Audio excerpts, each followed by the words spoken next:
Pushing is loud, surely we'd feel better if we had something to fight for.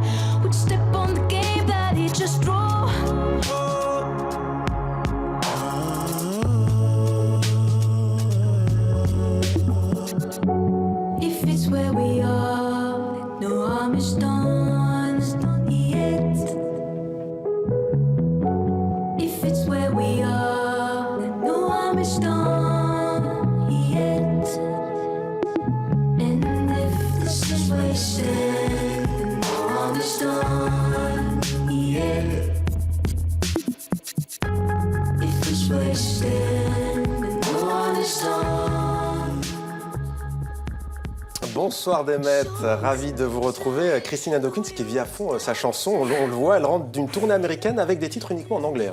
Oui, exactement. Christine and the Queens aborde un nouveau chapitre de sa carrière. La chanteuse nantaise s'exporte très bien aux États-Unis. Les magazines spécialisés sont extrêmement élogieux. Elle est considérée comme l'artiste française la plus cool depuis Brigitte Bardot. Elle a fait salle comble au Webster Hall à New York. Elle a même été invitée au Daily Show. Elle est vraiment considérée comme la nouvelle artiste française à ne pas manquer. Et Demet, vous allez maintenant nous présenter le plus parisien des artistes coréens. Il s'appelle Lee Bae. Il expose ses installations au musée Guimet à Paris. Oui, Mohamed. Lee Bae habite Paris depuis 25 ans et c'est à Paris qu'il est né véritablement en tant qu'artiste. Il fait constamment des allers-retours entre la Corée et la France. Et le seul trait d'union entre ces deux vies, c'est le charbon de bois, la seule matière qu'il travaille, à la fois sous la forme de peinture, là comme vous le voyez, lorsqu'il en fait de la poudre et le mélange à de l'acrylique, ou il en fait des sculptures qu'il attache en fagots comme autant de valises, de souvenirs de sa culture coréenne. Je vous laisse regarder ce reportage tourné au musée Guimet où il a carte blanche à la Rotonde. C'est jusqu'au 25 janvier.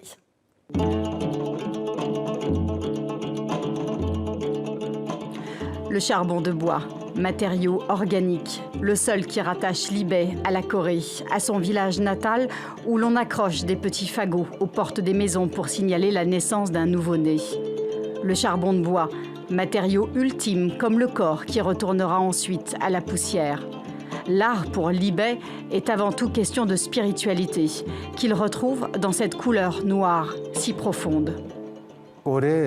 C'est-à-dire c'est un grand pays de la culture noire, comme l'encre de Chine, dans la peinture, depuis des siècles, on a travaillé avec l'encre de Chine sur le papier de riz.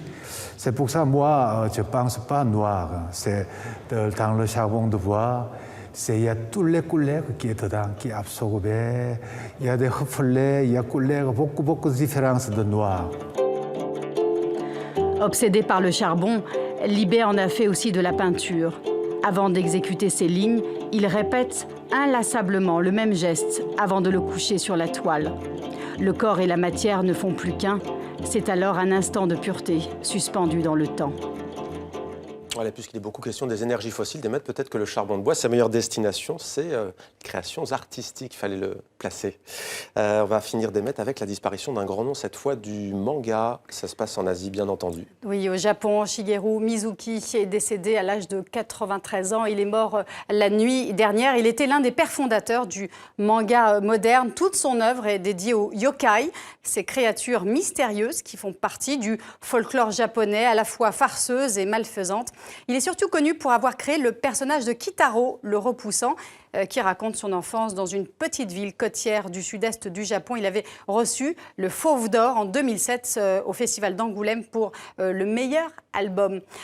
Mohamed, un autre nom du manga est décédé la semaine dernière. Il s'agit de Jinpachi Mori. Il est sans doute un peu moins connu. Il était scénariste, auteur des Fils de la Terre et de Taji Karao, deux œuvres qui abordent chacune à leur manière des thèmes écologistes. Jinpachi Mori est lui décédé le 21 novembre dernier des suites d'un cancer. Voilà deux grandes pertes dans le monde du manga. Mais leurs œuvres demeurent, Demet, elles sont éternelles.